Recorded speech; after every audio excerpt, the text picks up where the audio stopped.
about 100 days away from the start of the 2018 Louisiana legislative session. Lawmakers will face what's called the fiscal cliff. That comes in July when about $1 billion in temporary tax revenue falls off the books. To make sure Louisiana's farmers and ranchers are properly represented during the session, Governor John Bel Edwards and Commissioner of Agriculture and Forestry Dr. Mike Strain toured the state where they spent their time listening and preparing.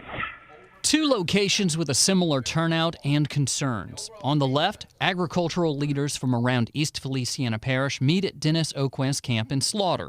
On the right, farmers and ranchers in the heart of rice country in Evangeline Parish meet at R&N Farms. And at both locations, Louisiana Governor John Bel Edwards and Commissioner of Agriculture and Forestry Dr. Mike Strain field questions and concerns from women and men involved in every aspect of agriculture, from forestry to crawfish.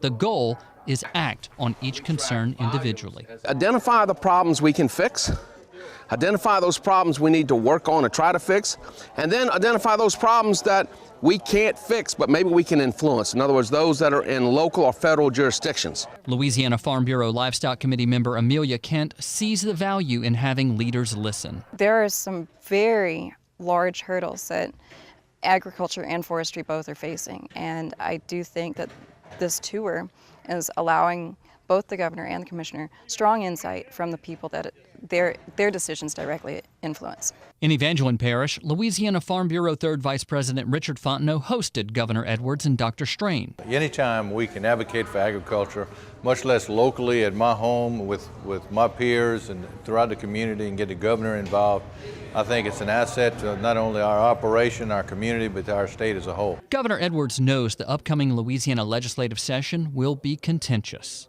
That is a 3-month general session. There will probably be 1,000 bills filed in the House and a similar number of bills in the Senate, and many of those will impact on agriculture and forestry. So we're going to make sure that we're working with Commissioner Strain and the chairman of the House and Senate Agricultural Committees to take a smart approach and make sure, first, you do no harm.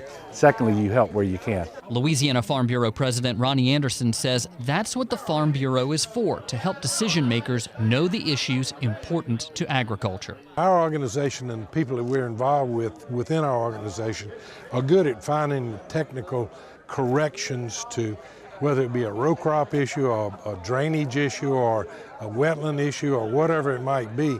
And we work really good with the legislature and of course, the governor and the commissioner in getting them information that will help them react to whatever the situation is. Having the Farm Bureau at work in Baton Rouge is, as I think, one of the best ways for farmers to make sure that their interests are being looked after and protected and enhanced when that's possible. We are rural America. You had a good broad example of that here today, and I'm very proud to be a part of that, and I think the interaction and the questions facilitated those interests and those scopes.